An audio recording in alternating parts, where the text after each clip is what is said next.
বা YouTube channel create করে আপনারা কিছু আয় করার চিন্তা ভাবনা করছেন, তাদের উদ্দেশ্যে এই ভিডিওটা হতে যাচ্ছে অনেকটা তথ্য নির্ভর এবং তথ্যপূর্ণ। এই ভিডিওটাকে আপনি মেকিং করবেন, চ্যানেলটাকে যখন ক্রিয়েট করবেন, চ্যানেল ক্রিয়েট করার সময় আপনার নামে কোনো চ্যানেল আছে কি না সেটা জানার জন্য যে জিনিসটা করতে হবে সেই জিনিসটাই নিয়ে আজকে আমার আলোচনা।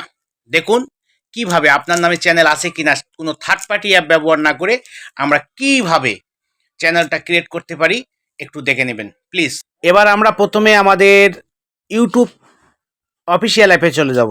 যাওয়ার পর এখানে সার্চ করার পর এরকম একটা ইন্টারফেসে নিয়ে চলে আসবে। আমাদের ইন্টারফেসে যাওয়ার পর সার্চ বাটনটা যে ডান দিকে আছে এখানে নিয়ে আমি যে চ্যানেলটা খুলতে চাচ্ছি সেই চ্যানেলের নাম লিখব। নাম লেখার পর এই যে সার্চ অপশনে গিয়ে আমি সার্চ করে দেবো। তারপর একটু লোডিং হতে সময় লাগবে, একটু লোডিং পর্যন্ত অপেক্ষা করতে হবে। লোডিং হয়ে যাওয়ার পরই এই যে যখন লোডিংটা হয়ে গেল এরকম একটা ইন্টারফেস। তারপর এই দেখেন ডান দিকে কোনায় থ্রি ডটের আরেকটা অপশন আছে, এখানে ক্লিক করলে সার্চ ফিল্টার নামক একটা অপশন আসবে। এই সার্চ ফিল্টার অপশনে আমরা ক্লিক করে দেব। ক্লিক করে দেওয়ার পর আমাদেরকে এরকম একটা ইন্টারফেসে নিয়ে চলে আসবে। দেখেন টাইপের পর অল লেখা আছে, শর্টকাট টাইপের পর অল, এই অল অপশনটাতে আমরা ক্লিক করব।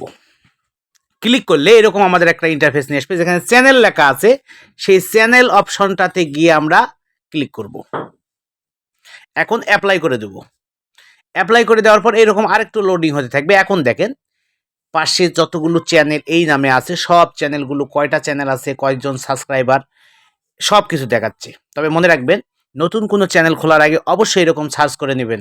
সার্চ করে নিলে হবে কি, কারণ অন্য বড় কোনো ইউটিউবারের যদি বড় চ্যানেল থাকে আর আপনি যদি সেই একই নামে চ্যানেল ক্রিয়েট করেন তাহলে কিন্তু আপনার পরবর্তীতে মনিটাইজেশন পেতে সমস্যা হবে।